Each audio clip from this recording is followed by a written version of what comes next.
The Guyana Police Force has come in for harsh criticism following the arrest and detention of a 14-year-old girl who was kept in custody for 4 days at the East La Penitence lockups.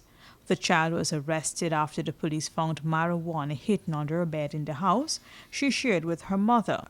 Attorney at law U.C. Anderson, who's representing the child, said he was told that the girl was handcuffed and foot shackled.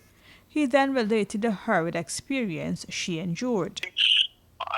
You take a child, you put her in handcuffs, you parade her through the streets of West Rumbelt, you take her to the police station, you put her amongst big prisoners, you have several officers asking her multiple questions on the issue at varying times.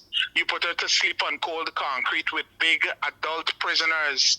You put her to do that multiple nights. She wasn't eating for the first 2 nights. She was not eating for the first 2 nights. We now are in a situation where, according to my instructions, she started to feel cramps yesterday, severe cramps in her body yesterday, Sunday. I went Sunday to the police station and I drew this to the attention of the authorities there. I said, are we still not human beings in Guyana? Where are we in 2020?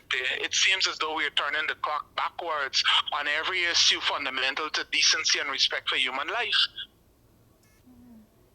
But one decision is very clear.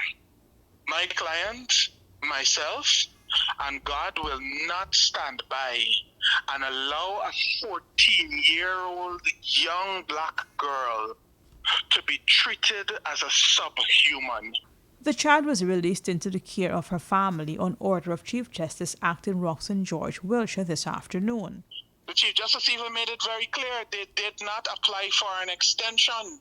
They did not apply for an extension. An extension became a legal mandatory requirement from last evening at 8:30. So every hour after last evening at 8:30 to today at around 5 p.m. when the Chief Justice ordered her release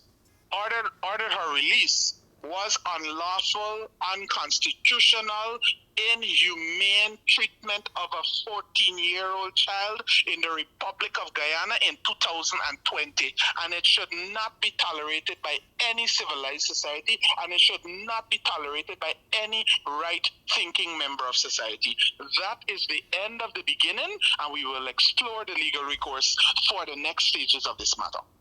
Anderson said the police force will still have to do its investigation as to who the drugs belong to, but as for now, he's happy that his client has been released.